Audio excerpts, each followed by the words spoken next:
Gracia y paz sean para todos ustedes del Señor este precioso año que iniciamos, 2019. Es mi deseo que el Señor prospere su vida.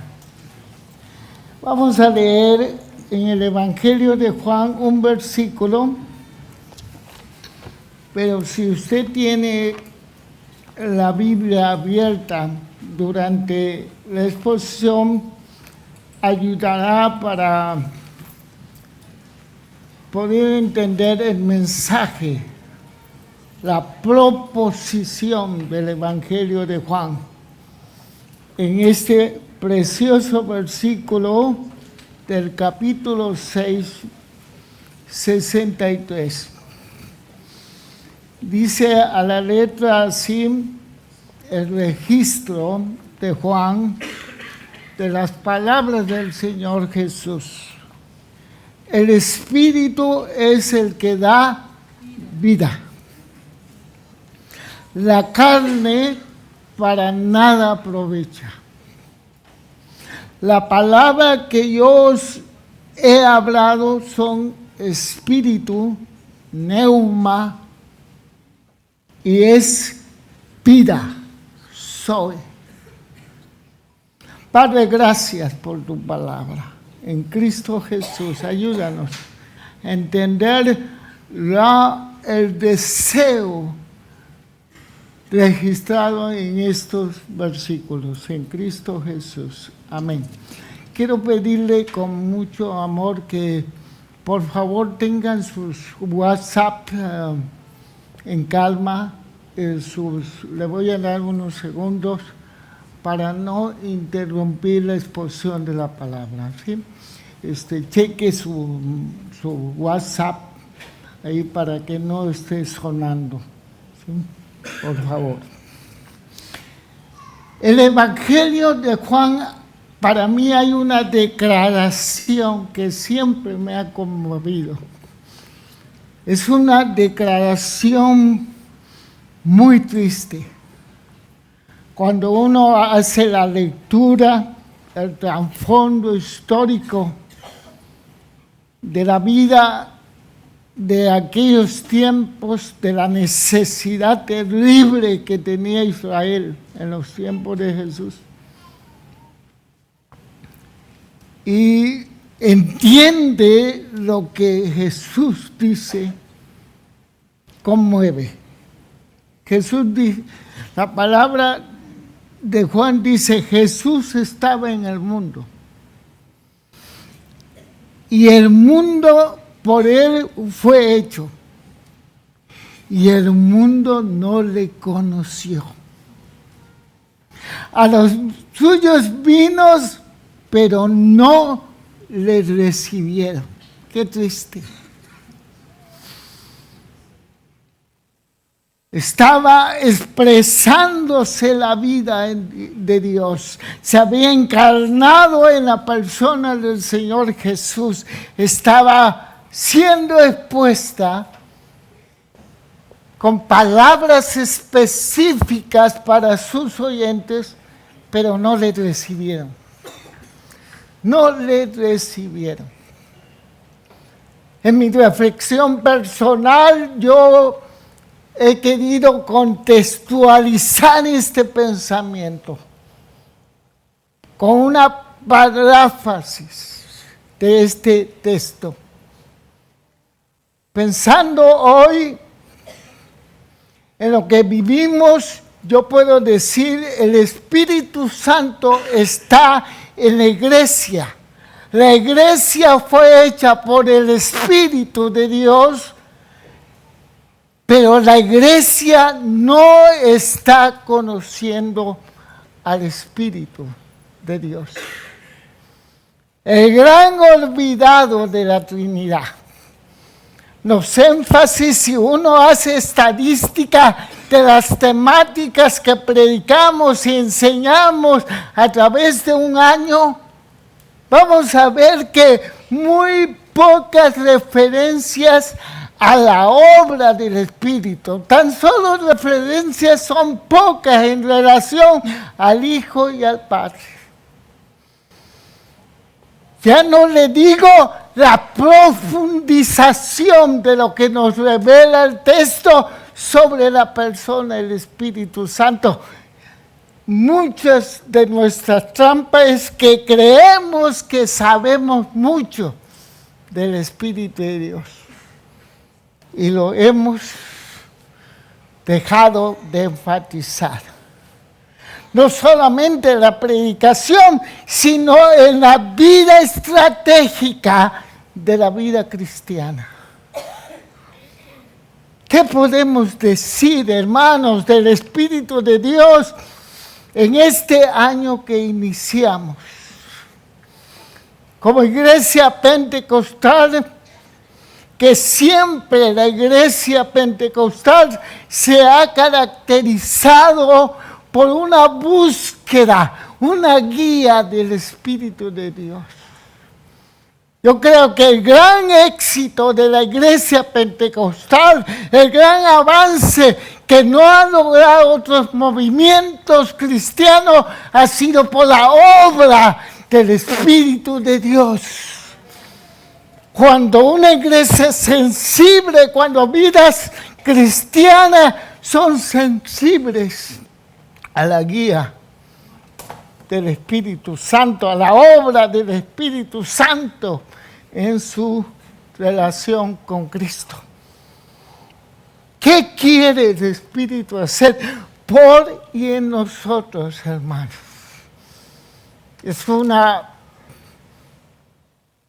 pregunta generadora para acercarme al texto, para descubrir el registro de las palabras de Jesús.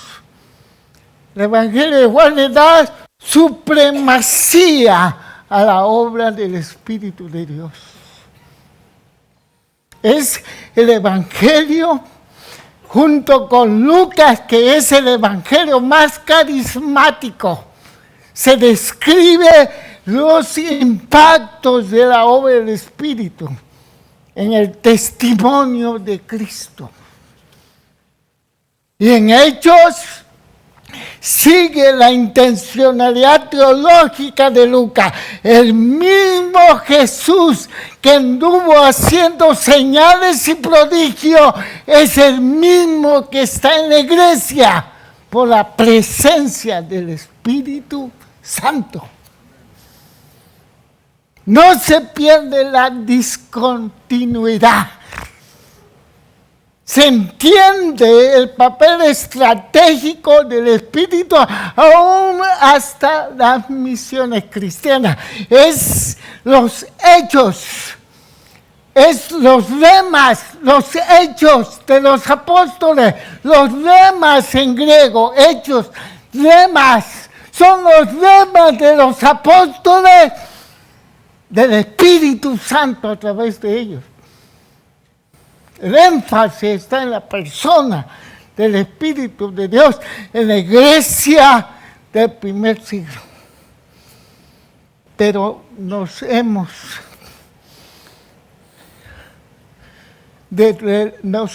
alejado de nuestro entendimiento y nuestra experiencia con Dios. El Espíritu Santo es Dios en acción. ¿Qué quiere? Tomando en cuenta, hermano, tomando en cuenta este pasaje de Juan, el Espíritu hace por y en nosotros una experimentación de la vida genuina de Dios, del Padre. La vida es auténticamente espiritual de Dios en la vida. Eso es lo que quiere generar, es continuar manifestando la vida de Dios en uno.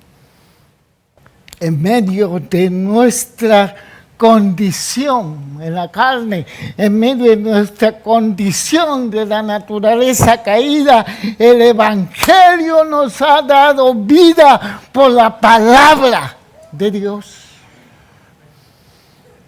Pero esa vida entra uno, se mantiene y continúa. Como dice el Romano, es por fe entrada. Eis en griego, para fe, camino. La fe se crece. La vida de Dios se crece. Se busca, se encuentra. La palabra del Espíritu es el verdadero agente generador de la verdadera espiritualidad en Dios. Esta es la proposición del pasaje. Esta es la verdad relevante, la auténtica vida espiritual. Es una obra exclusiva del Espíritu Santo en la vida del creyente. Por eso lo estratégico, hermanos, un entendimiento, una búsqueda, un deseo, una relación personal con Jesús, claro, con el Padre, pero con el Espíritu Santo, una hambre del Espíritu de Dios, porque Dios desea hacer en nosotros y por nosotros su vida en uno. ¿Qué aspecto del pasaje en este versículo 63 hay para comprobar que es una verdad que es exclusivamente del Espíritu general, la vida de Dios en uno? Que no hay otro camino. Hay tres aspectos relevantes que con la ayuda del Señor quiero exponer con ustedes. El primer aspecto es que en el pasaje Cristo declara que el Espíritu de Dios da calidad de vida. Da calidad de vida. Soy Aion, vida eterna. Un concepto que nosotros lo tenemos muy catolizado, ¿no? Cuando empezamos y vemos vida eterna, siempre lo vemos en términos escatológicos, es hacia el futuro, hacia la vida futura en Dios. No, nada tiene que ver con el pensamiento original del autor sagrado, cuando pone soy Aion, vida eterna. Tiene que ver con la vida de Dios, la calidad de vida. Por eso Jesús dice, esta es, no la que vendrá, esta es la vida eterna, que te conozcan a ti y al que tú enviaste. Se tiene la vida eterna ahora, en el presente. Se empieza a vivir. ¿Cuál es esa vida eterna? La calidad de vida de la naturaleza de Dios. Dios es amor.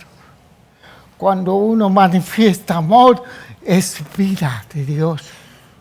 Cuando uno manifiesta perdón, como Dios perdona, cuando uno tiene misericordia, tiene paz, tiene gozo, como Dios es un Dios gozoso, no es un tipo que está ahí de viejo, enojado a ver qué malo hacemos, es un Dios gozoso. No es aburrido, como algunos de nosotros. Hay mucho aburrimiento, hay mucha gente que parece que está oliendo alguna cosa. Aburrido, una contradicción de la vida cristiana. Porque no hay vida, la vida de Dios produce esa calidad de vida, eso experimenta por el Espíritu Santo. Todos sabemos en 1 Pedro, si usted lo revisa, 1:23, que es por la palabra de Dios que la vida espiritual es regenerada, donde estaba muerta en nuestro ser. Dice, siendo renacido.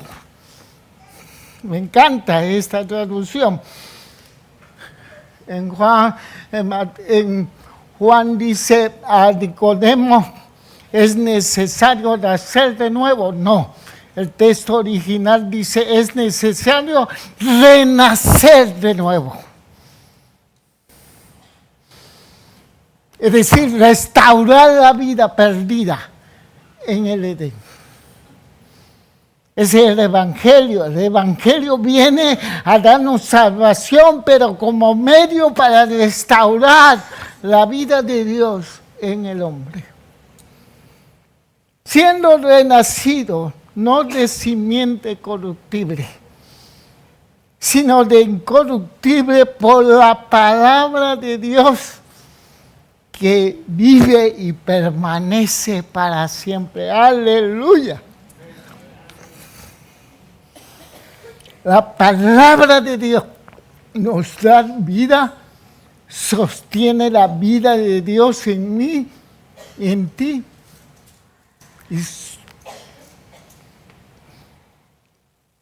Y permanece la vida de Dios. Si permanecieres en mí, en mi palabra, la vida de Dios se expresa. Si se descuida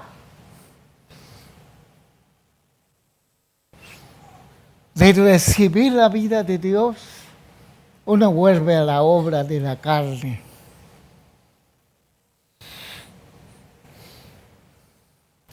Lo primero que nos enfoca el versículo, la palabra que yo os hablo son espíritu, se comunica a tu espíritu. Dios se comunica al espíritu, no a la mente. Es al espíritu que preña la palabra. Es la simiente, es el esperma que preña la vida de Dios, se genera en el espíritu. Ese espíritu no es para aquí, es para tu espíritu. No sé dónde está el espíritu. Los judíos decían que aquí, pero no, esa es una tradición judaica, rabínica. Pero está en el ser, es en el corazón, es el mundo interno.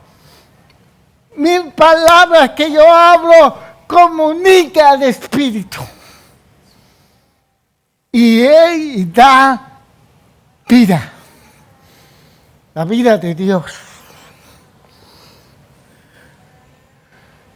Usa un maravilloso término.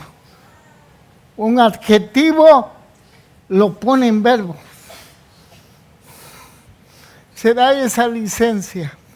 El autor sagrado. Se debe traducir, hace vivir. Mis palabras que yo hago hacen vivir. Tiempo presente. Es una acción que genera la vida espiritual, un continuo, según que es el carácter de Dios manifestando en nuestra debilidad humana, en nuestras tremendas incongruencias que todos conocemos. Hablaba en la reunión de una gran poderosa metáfora para comprender la vida cristiana. Los autores sagrados dicen que fuimos injertados. Que fuimos injertados. Ustedes saben qué es un injerto, ¿verdad? Ya hemos explicado aquí que un injerto en una planta, en un árbol, se busca las células que más se reproducen, las que todavía tienen mitosis en forma acelerada. Entonces se parte y se coloca el injerto, una planta mejor. Porque la planta silvestre da frutos malos que no pueden ser probados y usados y a veces venenosos. Pero no se desecha, esa es la metáfora, no se desecha, como Dios no desechó nuestras vidas, por más pecaminosos que éramos y terribles, Él nos escogió, Él escogió y entonces injertó la vida de Dios en nosotros y la amarró. La pregunta es, ¿qué creen que da este árbol a través de los años? Muchos dicen, no, pues frutos buenos, sí, pero también da frutos silvestres. Frutos silvestres, frutos malos. Y esa es la naturaleza caída. Pero en la medida en que crece el injerto, los biólogos sabemos que incrementan los frutos buenos. Y en otras generaciones, en otros ciclos de una planta, ganan los frutos buenos. Y se reducen los malos. Y a toda la naturaleza de lo bueno está tomando el control de la vida de la planta. Así es la vida de Dios en nosotros.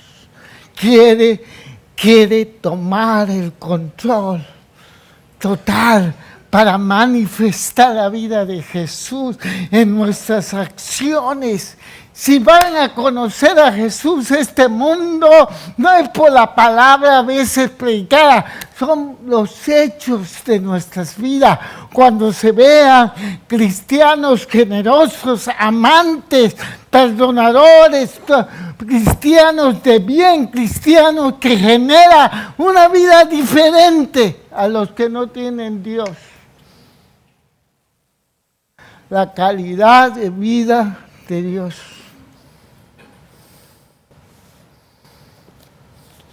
Segundo aspecto, ¿por qué el espíritu es generador de auténtica espiritualidad?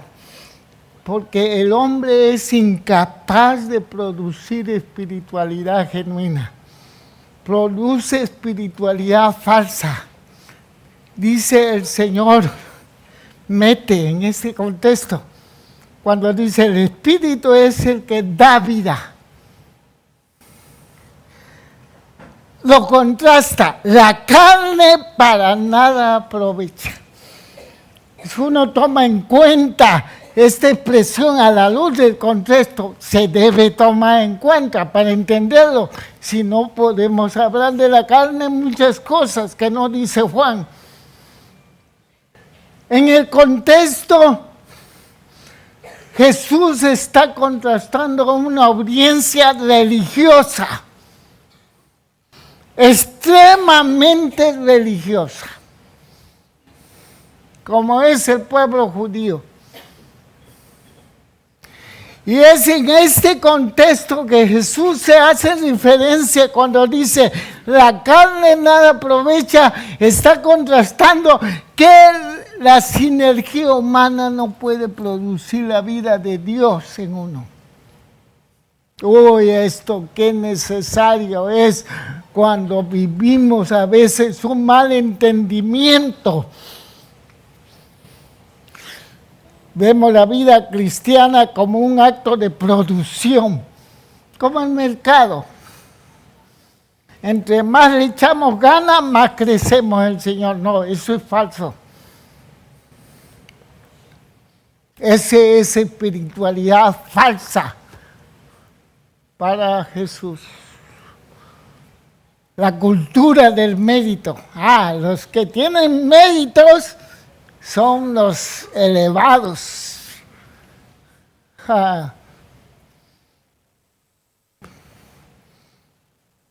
No aprovecha la carne.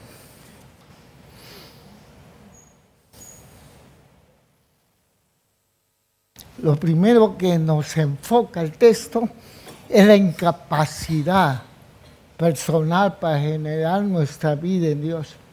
La carne no beneficia en nada, y es nada. Es imposible para Cristo que la carne genere vida de Dios en uno. Es un presente continuo. En el contexto podemos ver varios recipientes, 3 recipientes del mensaje. Él está empezando a predicar. Él, después de caminar por el agua, la gente iba y los religiosos iban. Los que oyeron a Jesús fueron 3 grupos: los judíos, líderes hostiles, que estaban buscando cómo pillarle porque era estorboso el ministerio ya de Jesús. Estaban perdiendo el control de las masas. Se iban atrás de Jesús, y eso políticamente es pérdida de poder. Reacciona, quieren atraparlo. Dice el contexto que había traición. Versículo 6, 28, 30 y 31.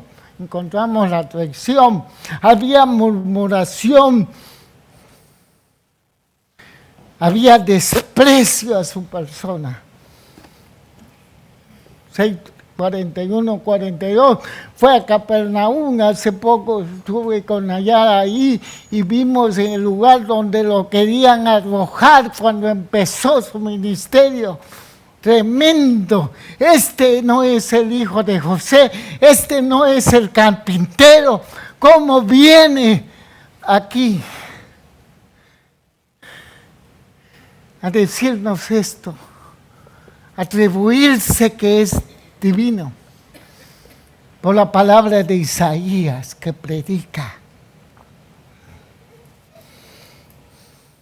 Que ve el corazón de los religiosos incrédulos y las razones por qué lo rechazan.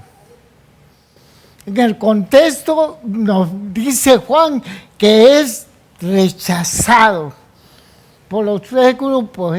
Aún sus discípulos rechazan su sermón. ¿Cuáles son las razones que da el contexto? El 7:24, el contexto temático, no es todo lo que rodea al texto, no es los textos anteriores, también los posteriores, en el pensamiento. Entonces, en el contexto dice que estos hombres juzgaban por valores humanos, por apariencias. Él es el hijo del carpintero. Realmente se traduce carpintero, ¿verdad, Nayara? Pero es constructor. La tradición dice que Cristo era carpintero, pero hay evidencia más exegética que era constructor. Bueno, dejémonos en la tradición, que viva la tradición. No es relevante. Lo relevante es que esto ya lo habían etiquetado. Este no es el hijo del carpintero, este no tiene un trasfondo de sospecha, hijo de la fornicación. Estuvo raro su nacimiento de una virgen.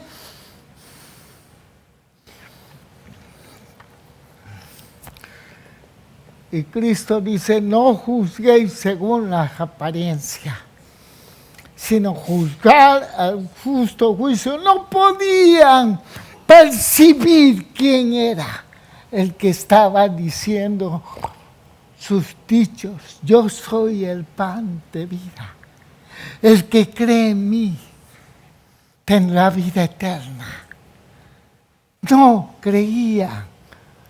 Lo estaban juzgando por la apariencia. Lo estaban resistiendo. Pero además, cuando Jesús dice y declara, el que no come de mi cuerpo y bebe de mi sangre no tendrá la vida de Dios. Los propios discípulos, dice el contexto, dijeron, ¿quién puede escuchar esto?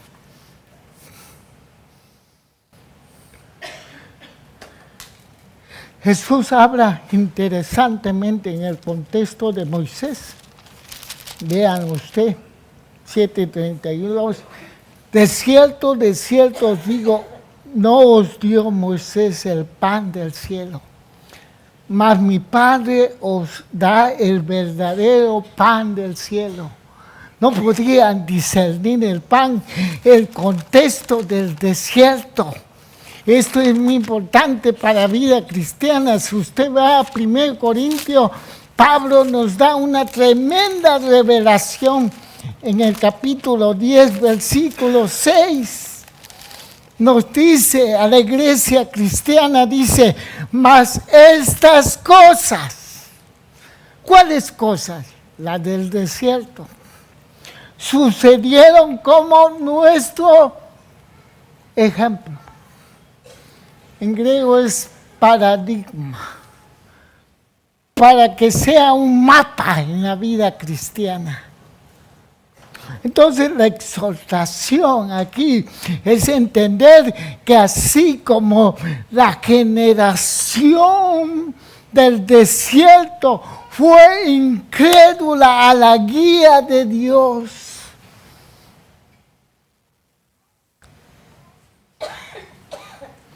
estaban siendo el pueblo que no recibió a Jesús.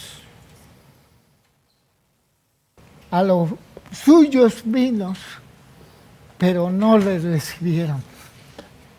Le resistieron por la dureza de su corazón.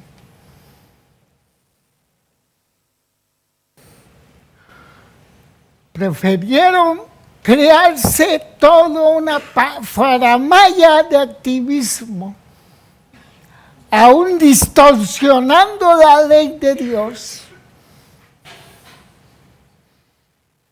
para sus propósitos.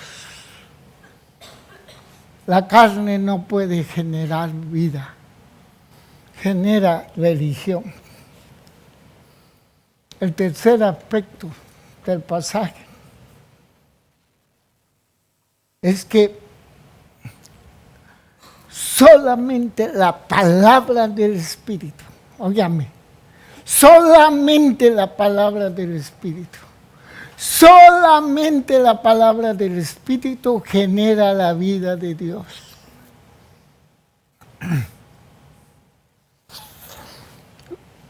El énfasis, dice,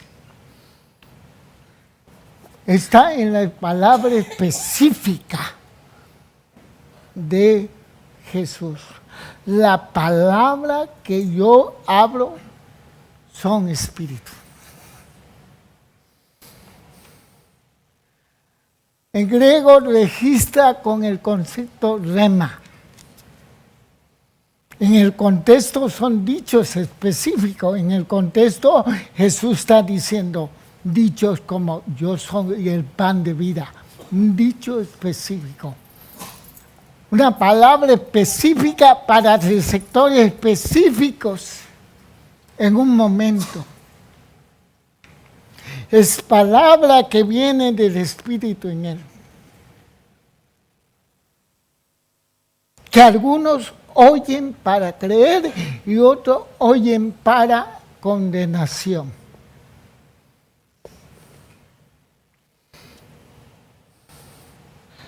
Yo abro. Es un tiempo en griego perfecto. Indica una acción que sucede en el pasado, pero que tiene resultados permanentes. La palabra que sale de mi boca da vida. El rema, la palabra específica, que sale de la boca. Primero de Pedro confirma esto. Capítulo 1, versículos 23 y 24 confirma, fíjense lo que dice. Siendo renacido, no de simiente incorruptible, sino incorruptible, por la palabra de Dios que vive y permanece para siempre. Porque toda carne, otra vez el contraste entre Dios y el hombre, toda carne es como la hierba, toda la gloria del hombre como la flor de la hierba. La hierba se seca, la flor se cae, mas la rema, dice en griego, mas la rema del Señor permanece para siempre. Y esta es la rema que por el Evangelio ha sido anunciado. Es decir, proclama el querigma, proclama el logo, proclama el querigma, pero dependiendo del corazón. Algunos corazones recibirán una palabra específica que le preñará de vida de Dios, pero otros corazones resistirán a los remas de Dios. Y no producirá lo que debe producir Dios en nosotros. Son palabras. Por lo tanto, hermano, la palabra del Espíritu es una fuerza dinámica, una potencia creadora de vida en nosotros. Quiero concluir este breve mensaje. Ese es mi deseo, hermano, que podamos seguir recibiendo la vida de Dios en este año que empieza hermosa. Haga esa meta. Tiene implicaciones extraordinarias para un pueblo que obedece cuando oye la palabra. Primero hay que oír la palabra, hay que buscarla, hay que interesarse. Si tomó en cuenta el apoyo de Mateo 4, vayan a Mateo 4.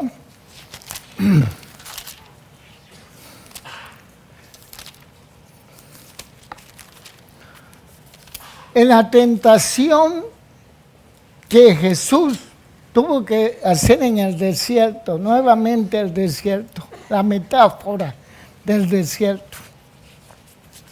El pueblo de Dios no respondió en el desierto, Jesús responde en el desierto. Y nos deja el modelo a seguir. En Mateo 4 se registra que el diablo tienta a Jesús cuando tiene hambre. Y le da un sólido argumento, pero un argumento falso, tramposo. Le dice, si eres hijo de Dios, convierte esta piedra en pan. Tienes hambre. Eres el hijo de Dios. Usa el poder para saciar tu hambre. Y Cristo le dijo, apártate de mí, ¿qué? Satanás. No, porque no solamente del pan vive el hombre. No solamente de ensaimadas podemos vivir, sino de toda palabra que que sale de la boca de Dios, que sale de la boca de Dios. Toda palabra que sale de la boca de Dios, el hombre vivirá. Yo vivo por la palabra que sale de la boca de mi Padre. Yo me mantendré en la palabra que sale de la boca de mi Padre. Yo viviré estos años hasta llegar a la cruz por la palabra que sale de la boca de Dios.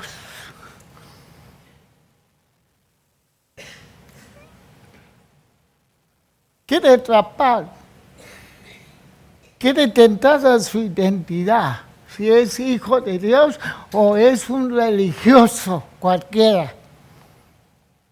Y precisamente lo quiere atrapar con una propuesta religiosa. Usa a Dios para satisfacer tus necesidades. Dios está para ti para satisfacer las necesidades. Él tiene poder para satisfacer tus necesidades. Acércate a Él para satisfacer tus necesidades. Eso es religión. Eso no es entender la vida en Dios.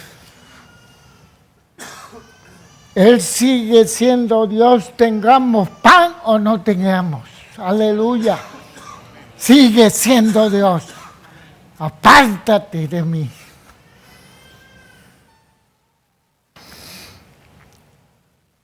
Lo que nos revela este versículo, que lo tomo como conclusión, porque es necesario que tú y yo busquemos la palabra del Espíritu. Es que es un imperativo escuchar la voz de Dios en este pasaje. Lo pone en modo imperativo el verbo. Hay que escuchar la voz de Dios. Dios quiere hablar, habló en otras épocas del pasado, pero usted sigue hablando ahora a través del Hijo y continúa hablando en el futuro. Dios no es mudo. Dios quiere hablar.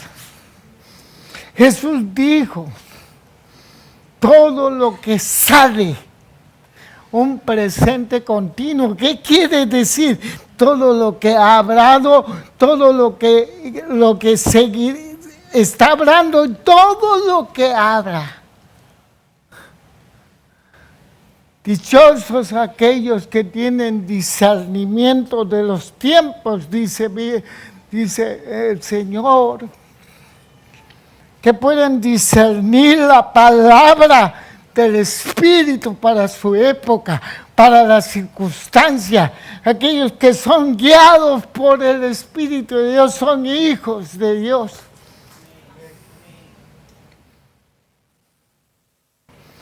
Que no depende de su sinergia, de sus talentos, de sus habilidades sociales, intelectuales o tantas cosas, sino que se rinden a Dios para ser guiados por el desierto y entrar en la tierra de promesa. Necesitamos oír la voz de Dios. ¿Qué debemos tener para escuchar la voz de Dios? Primero, un corazón dispuesto. Hechos 4:7 dice, si oyeres su voz hoy, y no endurezcáis vuestro corazón. El corazón duro, como en la metáfora de la parábola, el sembrador salió a sembrar y tiró la semilla en una tierra en el camino. Claro, es una tierra compactada y que recibe la palabra, pero no entra, porque está duro del corazón. El primer evento de una palabra sembrada por el predicador son las aves del cielo, la actividad demoníaca en la Biblia, las aves del cielo, como vino en el sacrificio de Jacob. Las aves del cielo vienen y te la comen. Y no sucede nada en la vida. No afecta. Pero la palabra que habla Jesús, cuando la habla y la oye el corazón, produce vida de Dios. Luego la fe es por el oír del rema de Dios. Es relevante, hermano, vivir por una palabra de Dios. Buscarla. Quizás muchos de nosotros hemos iniciado planes y tenemos deseos en este año y son buenos, pero son productos de la carne. Sin haber consultado a Dios, sin ser dirigidos por Dios, por una palabra. Cuando uno entiende este principio, la vida devocional nunca será igual. Porque uno anda buscando, uno sube a los montes. Dice Jesús, yo no hago nada sin antes ver. Es la palabra, es la voz del Padre que lo estaba guiando. Los apóstoles eran guiados también por el Espíritu de Dios. Porque Dios quiere participar. Somos colaboradores, no vamos adelante de Dios. Colaboradores junto con Dios. Él nos guía y quiere guiar a nuestras familias, quiere guiar nuestras vidas, quiere afectarnos. Somos incapaces, hermanos. Por eso, dependiendo de la palabra específica que genera fe, que genera la vida eterna en nosotros, es el deseo de Dios que su Santo Espíritu en nosotros, por nosotros, experimentemos la vida del Padre aquí en Mallorca.